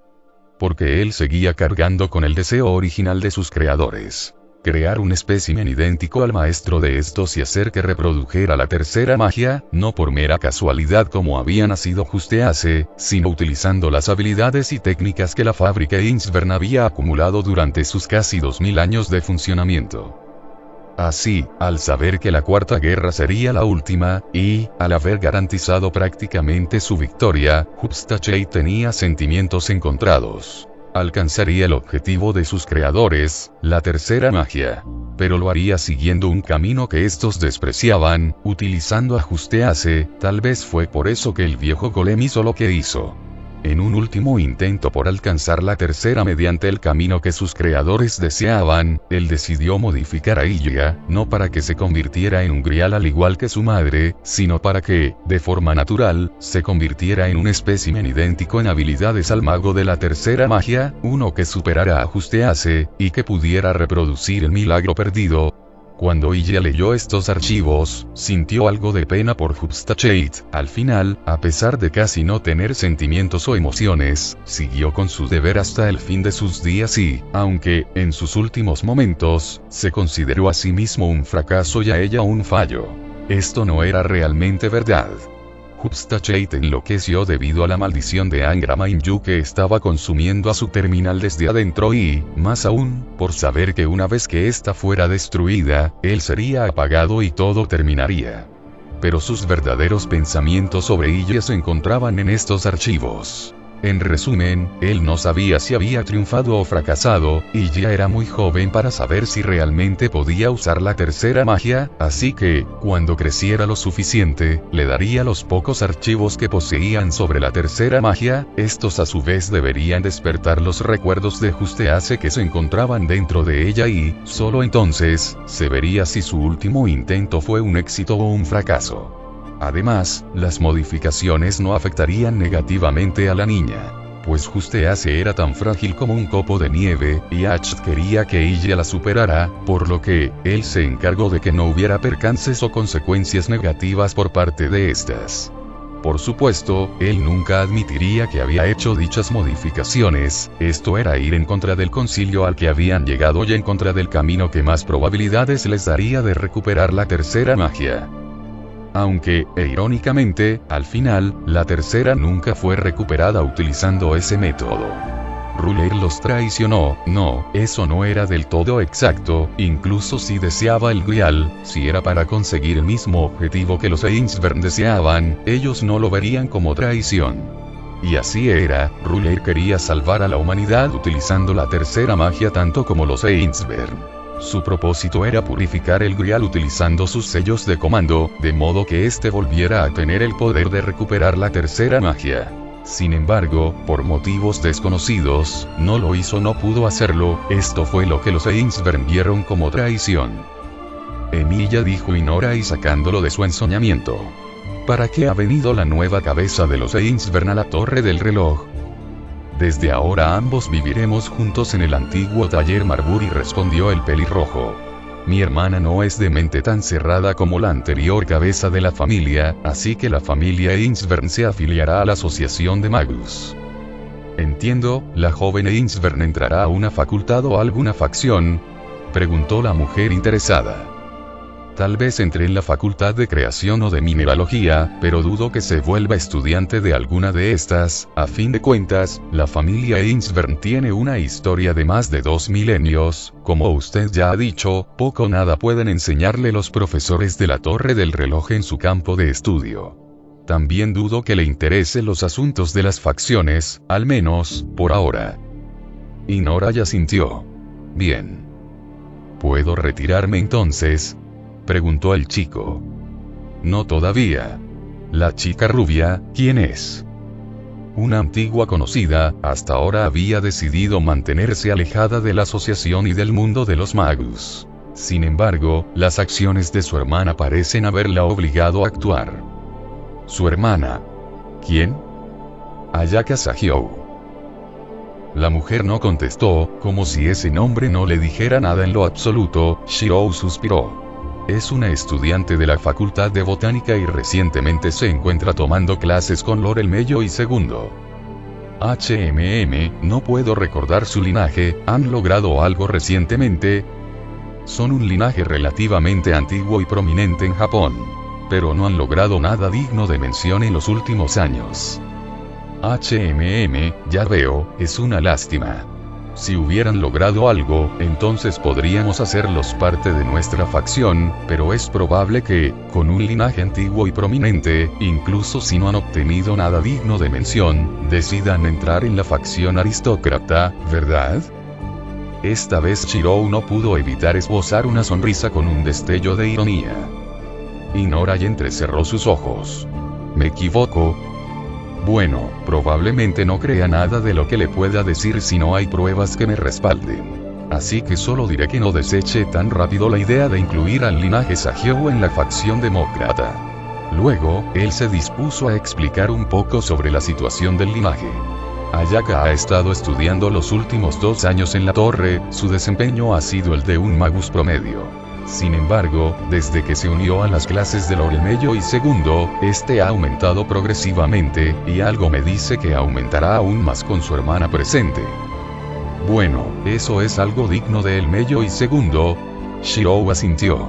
Ellos no poseen relaciones fuertes con la asociación y, como el desempeño de Ayaka no ha sido extraordinario, incluso si su linaje es antiguo y prominente, eso no elimina el hecho de que sea un linaje extranjero, no se han unido a alguna facción.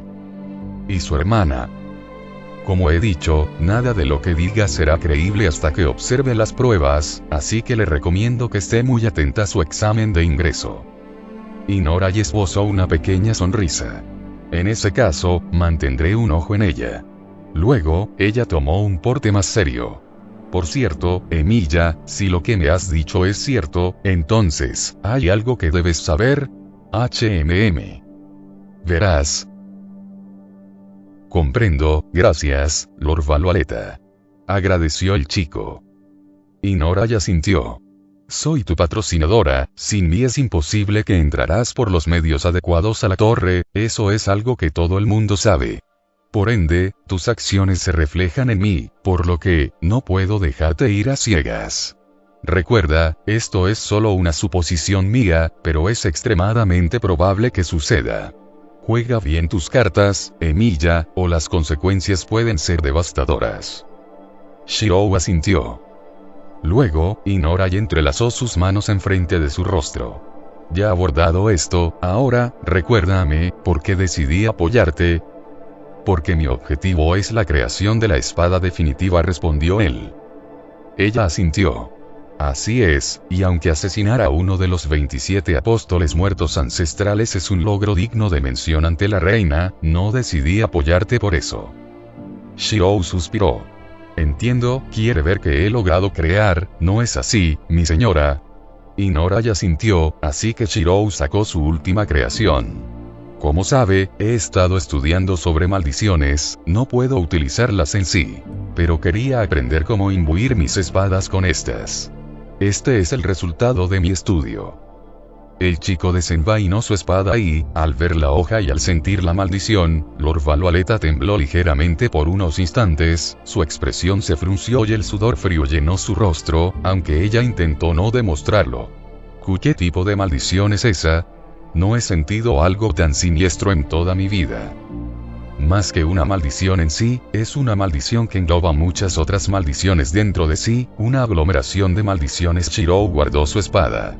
Mi padre y yo nos topamos con esta hace algunos años, Kiritsugu logró conservarla sin que ésta desapareciera y, al final, me permitió utilizarla para crear esta espada. Fue su último regalo.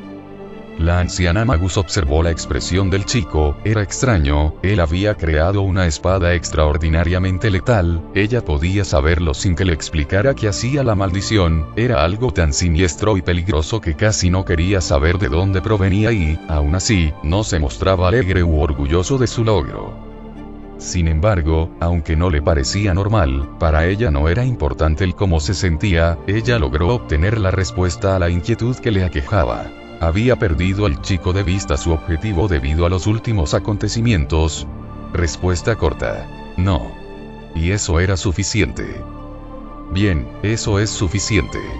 Inora y sacó unos papeles y se los ofreció al chico. Esto es. Me pediste que te ayudara a encontrar a Touko, esto es lo que encontré. Se ha estado moviendo últimamente de aquí para allá. Pero, de vez en cuando, regresa a un mismo lugar cuando termina con uno de sus trabajos. Ciudad Mifune en Japón, qué conveniente. Lord Valualeta alzó una ceja. ¿Por qué? Le pedí permiso a la heredera de los Tosaka para poseer una residencia en la ciudad de Fuyuki. Así que dentro de poco viajaré a Japón junto con ella, después de terminar el papeleo, para así terminar de oficializar las cosas. Shirou alzó su mirada hacia la decana. Podría pasar por Mifune mientras me encuentre en el país. Ya veo, solo una advertencia. ¿Cuál? Preguntó el chico curioso. Inora y lo miró con gran seriedad. A Touko le desagrada que la llamen Red, según tengo entendido, la última persona que le llamó Red terminó siendo asesinada 30 veces antes de que Touko parara, y solo lo hizo porque Aoko apareció, y no fue solo esa pobre alma en pena, todas las personas que la han llamado Red acaban igual. ¿Entiendes? Shirou asintió. Gracias por la advertencia. Bien, una última cosa. La reina te busca, será mejor que acudas a su despacho. Shirou frunció el ceño, aunque cuando se dio cuenta, intentó devolverlo a la normalidad. Para su sorpresa, la decana esbozó una ligera sonrisa. Entiendo el disgusto, pero Bartomelo sigue siendo la persona con más poder, junto con el director y el mago de las joyas, dentro de la torre, no te conviene hacerle esperar. Entiendo, entonces, me retiro. Lord Valualeta sintió y les permitió irse. Shirou salió de la habitación para reunirse con las demás en una de las plazas de la ciudad universitaria. ¿Todo fue bien?, preguntó Manaka. Ella y las demás se encontraban sentadas en un banco de la plaza. Shirou asintió. Al menos por ahora. ¿Hubo algún problema? Leisrid negó con la cabeza y Seiya respondió. Ninguno hasta ahora. Nada de lo que debas preocuparte por ahora, hermano. Quien dijo esto no fue otra que Figia. Por un momento, Illa hizo un mohín. Esta era la parte que le disgustaba del plan de su abuelo. ¿A dónde vamos ahora, Shirou?, preguntó ella mientras lo agarraba de un brazo. A pesar de estar caminando desde la mañana, ella parecía tener energía infinita siempre y cuando pudiera ver algo que le era desconocido. Al edificio principal de la Torre del Reloj, la reina solicita mi presencia. ¿Seguro que no hay ningún problema?, preguntó Manaka. Eso espero. Así, el grupo se dirigió hacia la Torre del Reloj, e Illa se asombró mucho por esta. Pero no lo demostró, manteniendo la imagen de una dama, tal y como le habían enseñado desde que era niña. Incluso si no jugaba el papel de Lady Ainsburn, todavía jugaba el papel de la sirvienta personal de Shirou, y aunque siempre su hermano podía decir que él la había mandado a crear con una personalidad peculiar, todavía debía mantener un mínimo de profesionalidad de acuerdo a las situaciones. La ciudad constaba de más de 40 residencias de estudiantes y más de un centenar de edificios de investigación y estructuras escolares para diversos propósitos, así como también de distritos comerciales que abastecen a los residentes. Seiya, Leisrid, Figia y Manaka decidieron explorar la ciudad universitaria mientras Shirou fue a reunirse con la reina acompañado por Illa en su papel de sirvienta personal. Manaka quería acompañarlo. Pero Shirou les explicó que la reina lo podría ver como un acto de desobediencia o un insulto a su poder. Pues ella no había sido invitada, así que, de nuevo, ellas se quedaron explorando las instalaciones mientras Shirou lidiaba con otra reunión. De nuevo, él llegó hasta el despacho de Lorelei Bartomelo y, no sin que se le advirtiera que tuviera cuidado, de parte de su secretaria, lo que ya era una mala señal. Lord Bartomelo. Emilia, Lorelei alzó su mirada hacia ella y entrecerró sus ojos. Ainsburn. Shirou se dispuso a explicar la situación antes de que la reina sacara conclusiones precipitadas. No le preste atención, mi señora, es solo una sirvienta que mi hermana creó para mí. Así que esta es la reina, ¿eh? Para todo lo que se dice de ella, posee una apariencia relativamente sencilla. Por un momento me la imaginaba como un verdadero monstruo. Habló ella transmitiendo sus pensamientos al chico haciendo uso de su atributo taumatúrgico. Puede que no parezca uno, pero tiene el poder de uno, no te descuides. Sí, puedo sentir la presión imponente que evoca solo con su mirada. Lorelei alzó una ceja. Eso veo, parece que mis conclusiones eran acertadas.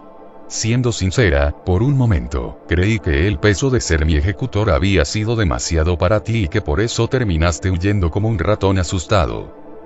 Nada más lejos de la realidad, milord, simplemente tuve que viajar a Alemania para completar un contrato. Nada más. Esto hizo que ella dirigiera su mirada hacia él. Creí que el Haze que firmaste dejaba en explícito que no podrías firmar otro contrato hasta que el contrato de exclusividad estuviera listo. ¿Lo rompiste? Shirou negó con la cabeza. Para nada, el contrato que tuve que cumplir lo firmé antes de pactar nuestro contrato.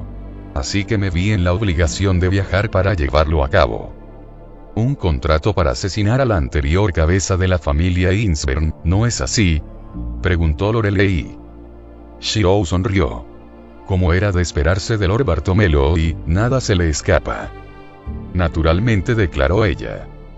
Así es, el trabajo requería que mi padre y yo invadiéramos el territorio de la familia Ainsburn. Y el que hayas vuelto acompañado por homúnculos de los Ainsburn, ¿qué significa exactamente? La nueva cabeza de los Ainsburn es mi hermana mayor, a diferencia de la antigua cabeza de la familia, ella es menos aislacionista, así que ha decidido venir conmigo a Londres. Lorelei alzó una ceja.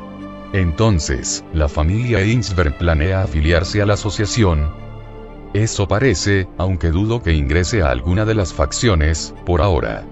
Probablemente se afilie a la Facultad de Creación o de Mineralogía, aunque dudo que lo haga como una estudiante. La reina asintió. La familia Ainsburn se encuentra muy especializada en su propio campo de estudio. Es poco probable que haya alguien dentro de la torre con la capacidad y conocimientos suficientes para enseñarles algo en su propio oficio. Lorelei esbozó una pequeña sonrisa. Este es un desarrollo interesante, los Ainsburn son el último retazo que queda del mago de la tercera magia. Su afiliación a la torre es una gran adquisición. Shirou asintió. La reina luego tomó un contrato que se encontraba en su mesa y se lo ofreció al chico. Tal y como declaré en nuestra última reunión, aquí está el contrato de exclusividad, no te tomes mucho tiempo para analizarlo, es un contrato claro y mi tiempo es valioso. Shirou asintió, él leyó el contrato y, tal y como ella había dicho, este era bastante claro y directo.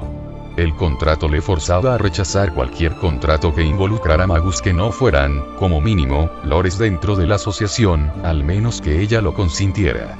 Le permitía aceptar contratos de magus independientes o de organizaciones diferentes a la asociación, aunque le forzaba a rechazarlos si la familia Bartomeu estaba involucrada de alguna manera, de nuevo, al menos que ella lo consintiera. Finalmente, en el caso de tener varios contratos, se le fuerza a tomar el que provenga de la reina. La única excepción a todo lo anterior, era la heredera de la casa Edelfelt, que era la única que podía, sin ser un lord, ofrecerle contratos, y estos tenían prioridad, incluso por sobre los de ella. Además de eso, el contrato era bastante simple, con una cláusula de renovación cada cierto tiempo, entre otras cosas. Esto sorprendió al chico, él solo había intervenido a favor de Lord Valualeta, no creyó que la reina diera su brazo a torcer, al punto de dejarle recibir contratos de otros lores. Pero no es como que él se quejara, esto podía significar que las tensiones entre los lores estaban peor de lo que él creía. Al igual que con los otros contratos, él lo firmó y se lo devolvió a la reina. Ella lo tomó y, a cambio, le dio otros documentos. Shirou los tomó y los analizó rápidamente. Él alzó una ceja y luego le preguntó, ¿no desea completar este trabajo usted misma? Lorelei negó con su cabeza. Puede que sea uno, pero no es del tipo que me gusta cazar. Sin embargo, tomó el control de uno de los laberintos del 20º, lo que lo convierte en un problema, ya que ha comenzado una guerra falsa por el Santo Grial dentro de este. Y todos los investigadores que han sido enviados han desaparecido. Una falsa guerra por el Santo Grial, cuando él estaba buscando información sobre el ritual original, este nombre, falsa guerra por el Santo Grial, había aparecido varias veces. Se supone que imitaban al ritual original hasta cierto punto y, a diferencia de la verdadera, no era tan complicado encontrar información sobre estas. ¿No debería ser la iglesia quien se ocupe de un ritual donde la copa está involucrada?, preguntó el chico. Normalmente sí. Pero como dije, todos los investigadores que se han enviado desaparecieron, y este tipo de chupasangre no es un apóstol muerto, sino una bestia fantasmal, así que nos toca a nosotros hacernos cargo. Todavía estoy lidiando con la transferencia de supervisión del laberinto, así que en 2 semanas debe estar todo listo para que partas. Ya veo, me encargaré. Lorelei alzó su vista hacia el chico al notar su silencio. ¿Qué sucede? Si tienes algo que decir, dilo, tienes mi permiso. En la parte de pago, ¿qué quiere decir con una espada? Oh, eso. En una de esas guerras anteriores que estuvo bajo la supervisión de la asociación, en Grecia, participó un poderoso apóstol muerto, así que decidí darle caza. Gané la guerra y le di muerte al apóstol. El premio supuestamente era una enorme reliquia que perteneció al famoso héroe griego, Heracles. Es una enorme espada que parece haber sido hecha con una losa de piedra. Para mí no tiene uso. Pero tú deberías poder hacer algo con esta. Entiendo, es un pago más que suficiente. Partiré en 2 semanas entonces. Antes de irse, él preguntó: ¿puedo retirarme? Sí, pero una última cosa. No irás solo, vas a ser enviado junto con Lord Mello y su aprendiz. Colaborarás con ellos. Shirou asintió. Entiendo, si no hay nada más de qué hablar, me retiro. Que tenga un buen día, Lord Bartomeloy. Lorelei dio un asentimiento y le permitió retirarse. Una vez más, él salió a reunirse con el resto del grupo. ¿Estás bien, Shirou? Ella se acercó preocupada al ver el rostro decaído del pelirrojo. ¿No te ves bien? ¿De qué tratan los documentos que te dio? Shirou esbozó una sonrisa. Sí, tranquila, se trata de un trabajo por parte de Lord Bartomeloy. Manaka preguntó acercándose al dúo junto con las demás. ¿Algo peligroso? Todavía no estoy del todo seguro. Pero probablemente sí. Luego, Shirou se giró hacia su hermana. Figia, ¿sabes algo sobre las falsas guerras del Santo Grial? Las he investigado, pero tal vez tú sepas cosas que yo no. Ella tardó un poco en responder, ella no estaba acostumbrada a que la llamaran utilizando el nombre de su sirvienta, para su desgracia, tendría que acostumbrarse. Sí, te envían a participar en una. Shirou asintió. Lady Ainsburn suspiró, ella y el resto se sentaron alrededor de una mesa que estaba enfrente de un comercio dentro de la ciudad universitaria y ordenaron algo para beber. Después de que las bebidas llegaron, Shirou le pidió a su amiga de la infancia que por favor creara una barrera alrededor del grupo. Manaka asintió y la creó con facilidad. Verás, Shirou, en la Tercera Guerra del Santo Grial pasaron muchas cosas. Esta sucedió a finales de la Segunda Guerra Mundial, las cosas se salieron de control porque un maestro estaba relacionado con los nazis, junto con estos, él intentó robar el Santo Grial cuando la Unión Soviética invadió Japón. Sin embargo, Estados Unidos se involucró debido a esto, y logramos evitar el robo cooperando con el ejército imperial japonés. No obstante, a pesar de poder poner en resguardo al Gran Grial, los nazis lograron robar parte de la información sobre el ritual, pero en medio de su huida, los estadounidenses lograron capturarlos y tomaron la información sobre el ritual para ellos mismos. Por un momento, Shirou se imaginó una mini Segunda Guerra Mundial ocurriendo en medio de Fuyuki, con los nazis, los estadounidenses, y los japoneses también. El gobierno de los Estados Unidos le dio la información a una organización de magus estadounidense que no se encuentra afiliada a la asociación. Ellos planeaban realizar su propia guerra del Santo Grial, incluso planearon usar una ciudad entera como escenario, la ciudad se llama Snowfield si mal no recuerdo. No obstante, para nuestra suerte, la información no era suficiente para replicar por completo el ritual, solo podían replicar fielmente la parte que implicaba la invocación de los sirvientes, junto con los sellos de comando, aunque eso no impidió que intentaran recrear su propio Santo Grial. Todo eso sucedió en la Tercera Guerra por el Santo Grial. Figia se lo confirmó mientras ella sentía. Está dentro de los archivos de la familia. Pero, ¿qué tiene que ver eso con las guerras falsas por el Santo Grial? Preguntó Manaka. Como dije, el gobierno de los Estados Unidos intentó crear su propia versión de la guerra del Santo Grial. Sin embargo, para ello tardarían varias décadas para siquiera poder tener algo que lograra imitar lo suficientemente bien a la guerra original. Súbitamente ella sonrió con cierta malicia.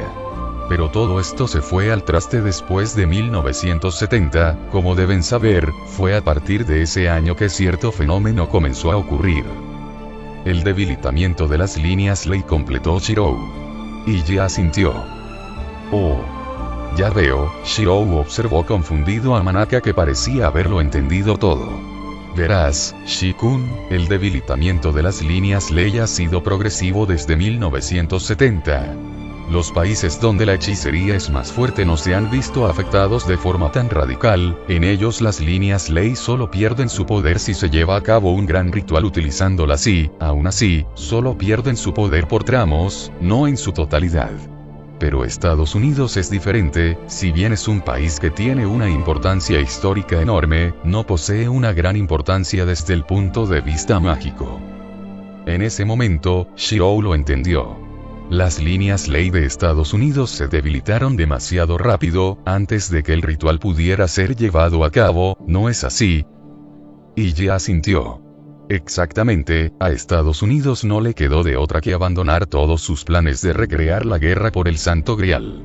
Según tengo entendido, la información se guardó como confidencial y fue abandonada. Pero, en años recientes, una persona con enormes lazos políticos fue capaz de hacerse con esta e, irresponsablemente, divulgó dicha información a magus de todo el mundo. Sin embargo, como la información estaba incompleta, lo único que estos lograron fue recrear hasta cierto punto la guerra original.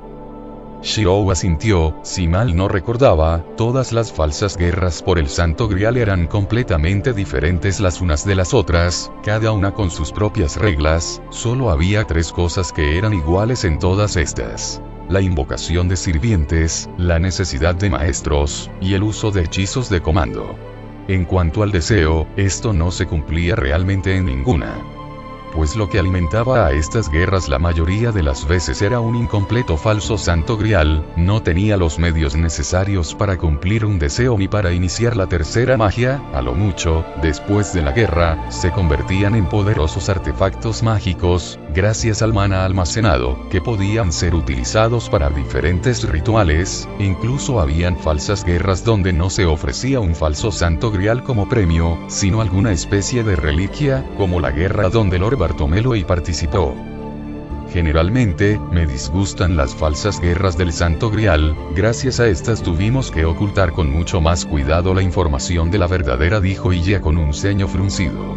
Pero luego esbozó una sonrisa. Pero este caso es especial, podemos utilizar esta guerra como una simulación de la guerra en la que participaremos. Shirou asintió. ¿Cuándo nos tenemos que ir, Shikun? Tengo que tener tu código místico listo antes de que partamos. Dentro de 2 semanas. Además, Lord Mello y Segundo y su aprendiz nos acompañarán. Ya veo, y ya asintió. ¿Hay algo más que tengamos que hacer por el día de hoy? Solo una cosa. Tenemos que hacer una visita al dormitorio Norwich, dijo el pelirrojo. El día de mañana también será un día movido.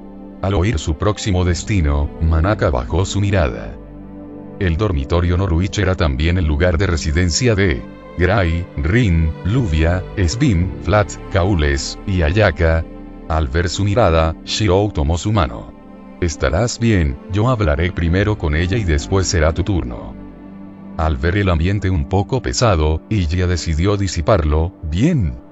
Mientras más rápido vayamos, más rápido saldremos de esto. Después podemos regresar a casa y disfrutar de un banquete para celebrar nuestro primer día de exploración en Londres. Shirou asintió y Manaka esbozó una ligera sonrisa. Bien, entonces, partamos. Dicho esto, Manaka deshizo la barrera y el grupo se dirigió al dormitorio Norwich. Cada uno pensando en sus diversos asuntos. En el caso de Shirou, era la falsa guerra por el Santo Grial dentro del 7º laberinto de Kaubak Alcatraz, el 20º de los 27 apóstoles muertos. Por otro lado, en algún lugar recóndito de Europa, un fino carruaje recorría un camino de tierra guiado por fuertes caballos. Dentro de este, descansaba la princesa del crepúsculo. Altrouge suspiró. Esto era demasiado lento. Era en estas situaciones en las que ella entendía el beneficio de la tecnología humana. Si el castillo de Hortenrose no estuviera aislado y los autos pudieran llegar hasta este, entonces su viaje se hubiera reducido enormemente. Obviamente, esto no era algo que ella le sugeriría al viejo apóstol. Era obvio cuál sería su reacción ante esta propuesta. Generalmente, a ella no le molestaría que su viaje tardara mucho. Pero esta vez era un poco diferente, se encontraba nerviosa y emocionada. Esto era algo verdaderamente extraño para ella, no era común que este tipo de emociones la inundaran. Ella podía contar las veces que se había sentido tan nerviosa y emocionada. La primera vez que se encontró con Sepia y este le contó sobre la sexta, aquella ocasión en la que se encontró con PM y se volvió su ama, o la primera vez que realizó el ritual de Aylesbury. Y, sin embargo, esta vez era muy diferente. Todas las otras veces tenían algo en común, estaban directamente relacionadas con su objetivo. Pero esta vez era algo más personal. No sabía si esa sería la palabra correcta, pero era algo que quería y que no estaba relacionado con el motivo de su creación. Comparado con las otras ocasiones, esto no debería de ser nada de lo que preocuparse, y, sin embargo, estas emociones no se desvanecían, de hecho, solo aumentaban. ¿Por qué? Ella ya conocía la respuesta, era porque era inexperta en este tipo de cosas. Durante su vida, generalmente se concentró en completar su objetivo y en dirigir a su facción, algo como un romance nunca estuvo en su área de interés, mucho menos con un humano. No es como que ella fuera inocente en este tipo de situaciones, su largo tiempo de vida le había permitido observar múltiples relaciones románticas. Pero precisamente porque su conocimiento venía de terceros y no de experiencia propia, es que ella no podía callar sus emociones. Numerosas dudas plagaron su mente. ¿Qué debía hacer apenas llegase? ¿Debía comportarse diferente con el chico? ¿Debía ser como si no fuera nada especial para que no se le subieran los humos? ¿O tal vez debía mostrarse un poco más cariñosa? Pero también debía tener en cuenta quién era, la princesa de los apóstoles muertos, debía tener cuidado, su posición no le permitía mostrar debilidad, y ella bien sabía que el amor podría considerarse como una. Por otro lado, Shirou, para ser un humano, era bastante resistente, tal vez no necesitaba preocuparse tanto, pero si alguien como Blackmore u Hortenrose lo ponían en su mira para hacerle daño como una forma de lastimarla, por un momento, sintió algo de ira, así como la llegada de un dolor de cabeza, y algo le decía que este era solo el primero de muchos. También estaban otros asuntos. La aparición de aquella chica que estaba enamorada del chico provocó un sentimiento ardiente dentro del apóstol, ira, furia. Probablemente, no sabía exactamente cómo describirla, no, ella lo sabía, pero no iba a admitirlo. Tenía que tener extremo cuidado con ella, no por lo peligrosa que fuera, sino por su cercanía con el chico, eso le preocupaba. Por otro lado, estaba la hermana mayor, ese era otro problema con el cual lidiar. Con el asesino de Magus, ella no se lo pensó mucho, explicarle su relación, quién era y todo eso, solo acabaría en un desastre, así que usó sus ojos para lidiar con él. Además, según lo que Shirou le había dicho, a su padre no le quedaba mucho tiempo, por lo que mantenerlo hipnotizado hasta que le llegara su hora era la opción más eficaz. Sin embargo, con su hermana era diferente. Altrouge suspiró. Ella tendría que tratar con la hermana durante a saber cuántos años, era obvio que, tarde o temprano, se daría cuenta de quién era ella realmente. Por otra parte, ella ya no tenía sus ojos místicos del encanto, y no, incluso si los tuviera, hipnotizar de por vida a la chica obviamente traería problemas a largo plazo. Entonces, ¿qué podía hacer? La respuesta era, de hecho, sencilla, y se encontraba a simple vista. Sin embargo, podría traer resultados catastróficos. Pero era, desde su punto de vista, el mejor camino a recorrer, y conociendo a Shirou, tal vez debería hacerlo sin su consentimiento. Por último, lejos del chico que le traía grandes dolores de cabeza, de la nueva chica que acaba de aparecer, y de la hermana de este, se encontraba aquella otra chica con la cual también se podría decir que tenía alguna especie de rivalidad. No obstante, al menos, desde su punto de vista, no le tendría que dar tantas vueltas a esta última. Era, bueno, todo dependía de cómo la sepulturera decidiera comportarse. Si seguía actuando como hasta ahora, entonces era la menor de sus preocupaciones. Pero, si decidía dar ese paso adelante, a pesar de su advertencia, entonces sería una rival a considerar. Por un momento, ella esbozó una sonrisa un poco amarga e irónica. El mundo se estaba muriendo, ellos estaban a la esquina de la extinción, y lo que más llenaba su mente no era otra cosa que un humano terco que había llamado su atención y sus posibles rivales en su camino para conquistarlo. Si le dijera a Fina sobre esto, estaba segura que no oiría el final de sus burlas, estaba completamente segura que diría que no estaba siendo diferente de una niña que había descubierto el primer amor, y si era sincera, no estaría del todo equivocado. Ella volvió a suspirar, con suerte su inexperiencia no le jugaría en contra. La ancestro observó la ventana del carruaje, necesitaría un par de días para regresar a Londres, luego, ella sonrió, las cosas se pondrían interesantes a partir de entonces.